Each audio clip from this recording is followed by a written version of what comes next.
ఆయన చెప్పిన రెండో ముఖ్యమైన హామీ పొదుపు సంఘాల రుణాలన్నీ పూర్తిగా మాఫీ చేస్తామన్నాడు. 14,205 కోట్ల రూపాయలు పొదుపు సంఘాల రుణాలప్పట్లో కనీసం ఒక్క రూపాయి అయినా మాఫీ చేశాడా అని అడుగుతా ఉన్నాను. ఇలా మూడో ముఖ్యమైన హామీ 2014లో చంద్రబాబు సంతకం పెట్టి ఇంటింటికి పంపించిన హామీ, ఆడబిడ్డ పుట్టిన వెంటనే మహాలక్ష్మి పథకం కింద 25,000 రూపాయలు బ్యాంక్ అకౌంట్లో డిపాజిట్ చేస్తామన్నాడు. 2014లో మీ ఇళ్లలో ఆడబిడ్డలు పుట్టింటారు కదా, లేకపోతే మీ పక్కిళ్లలో పుట్టారు కదా, ఏ ఒక్కరికైనా 25,000 కదా దేవుడు ఎరుగు, ఏ ఒక్కరికైనా కానీ వారి బ్యాంకు డిపాజిట్లలో ఒక్క రూపాయి అయినా వేసాడా అని అడుగుతా ఉన్నా వారి బ్యాంకు ఖాతాల్లో. ఇలా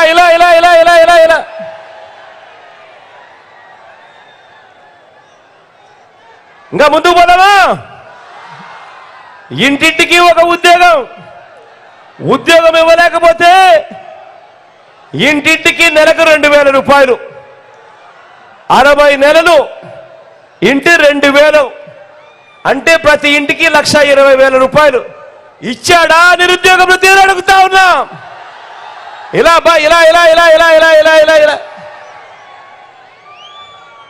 ఇంకా ముందుకు పోదామా?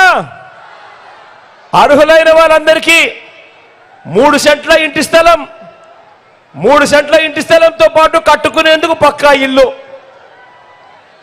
3 సెంట్ల ఇంటి స్థలం అట, కట్టుకునేందుకు పక్కా ఇల్లట.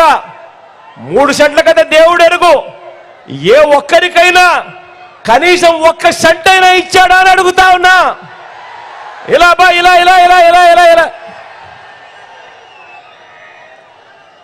ఇంకా ముందుకు పోతే 10,000 కోట్లతో బీసీ సప్లాన్ అట, చేనేత పవర్ లూమ్స్ రుణాలు మాఫీ అట. అయ్యాయా?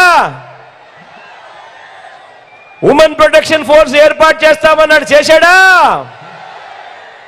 సింగపూర్కు మించి అభివృద్ధి చేస్తామన్నాడు, చేశాడా?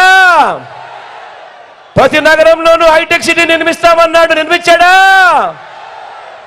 మన పిడుగురాళ్ళల్లో కనిపిస్తా ఉందా? పోనీ మన గుడిజాల్లో కనిపిస్తా ఉందా?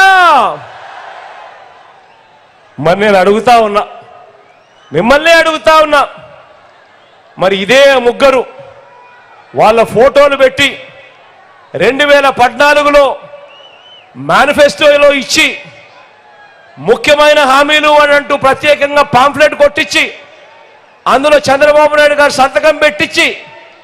సంతకం పెట్టి ప్రతి ఇంటికి పంపించిన ఇన్ని ముఖ్యమైన హామీలలో ఇందులో కనీసం ఒక్కటంటే ఒక్కటైనా చేశాడా అని అడుగుతా ఉన్నాను మిమ్మల్ని అందరినీ కూడా. ప్రత్యేక హోదా ఇచ్చాడా అని అడుగుతా ఉన్నా మిమ్మల్ని అందరినీ కూడా. ఈసారి మాత్రం 2 చేతులు పైకెత్తాలబ్బా గట్టిగా. ఇలా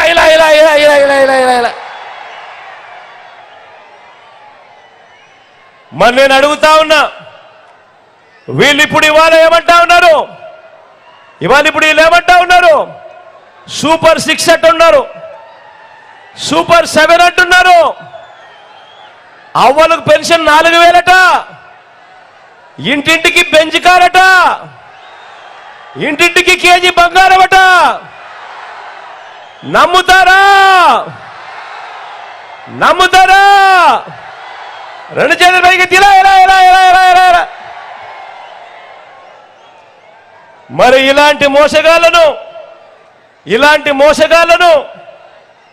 ఇలాంటి అబద్ధాల నుంచి మన రాష్ట్రాన్ని, మన పేదల భవిష్యత్తును కాపాడుకునేందుకు మీరంతా